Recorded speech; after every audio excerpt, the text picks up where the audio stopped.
Hello again, this is Scott. I'm doing another movie review tonight.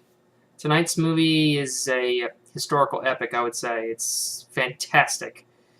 And I really am excited about doing this review tonight in particular. And it's June 22nd, 2013. It is just after 9:30 p.m. Eastern Time and on a Saturday night. And tonight, the movie review that I'd like to do is this movie, like I said, is a historical epic. It's fantastic. It stars Daniel Day-Lewis, who's been in There Will Be Blood. He's been in Lincoln.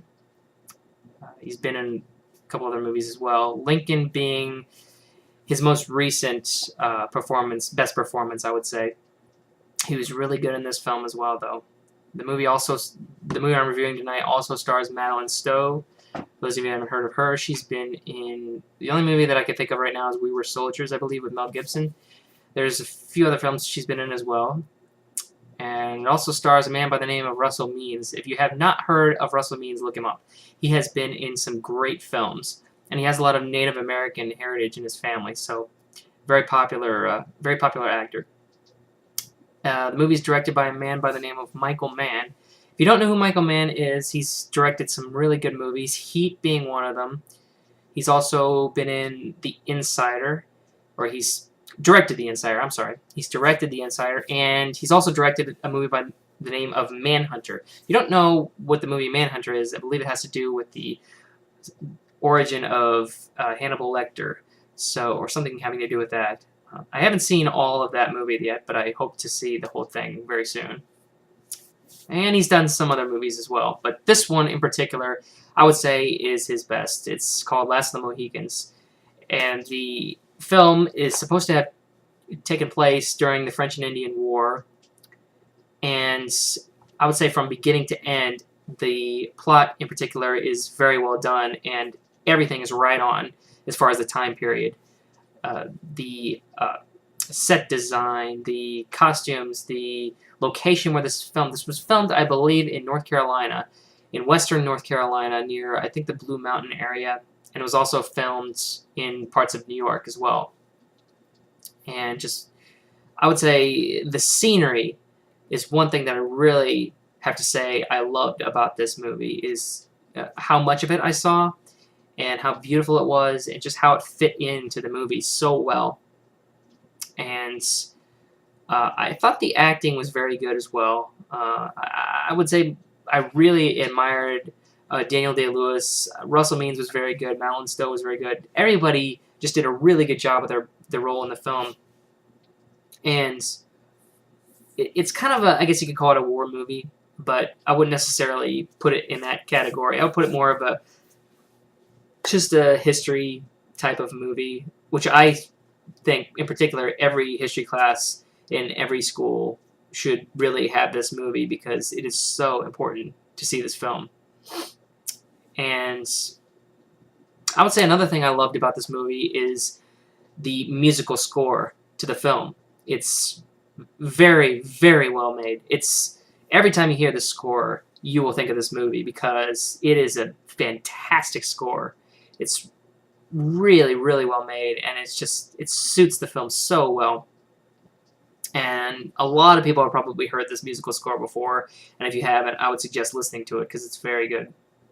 And I would say the other thing that I loved about this movie was the direction the film was going from beginning to end was very good. And I would say, in particular, one part of this movie that really stood out to me was the ending. And the ending, I would say, to this movie, and I know this is going to be hard to believe, but I would say the ending of this movie was probably one of the best endings to a film that I had ever seen. I mean, I've seen a lot of movies, and there's thousands of movies out there. So to say that this one in particular, in my opinion, has the best ending is, I mean, that's saying a lot, because there's a lot of movies. So I think the reason why I like the ending so much is because everything fits so well in this ending. I guess it starts about 10 or 15 minutes prior to the credits at the very end of the movie. So the ending lasts about 10-15 minutes or so. but it's just so amazing.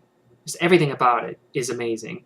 You hear the musical score, you see the scenery, you see what's happening. It's a very emotional scene, and it just really makes you think about a lot. And I just think that ending is just it's incredible.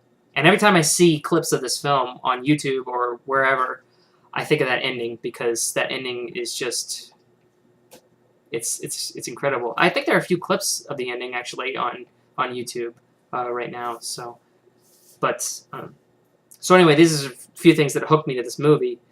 And as far as a rating though, I know I give a 5-to-1 rating. I would say I have to give this movie somewhere between a 4.5 and a 5. I can't give it a full 5, but I could definitely give it something close because it's that good of a movie. I believe the year was up for an Oscar. Actually, I don't know if it was a nominee or not, but I think it got knocked out by Unforgiven that year, which Unforgiven is a movie has Clint Eastwood in it. And I believe that won the Oscar the year that Last of the Mohicans was made, or in the Academies. It won awards in a couple of categories, I think, but it didn't win for Best Picture, which is sad. But anyway, so I would definitely recommend that you see this film. It's very good. If you have not seen it, you need to see it. It's very good. So that's my movie review for the night. I'll do another one really soon, so stay tuned. And thanks for watching.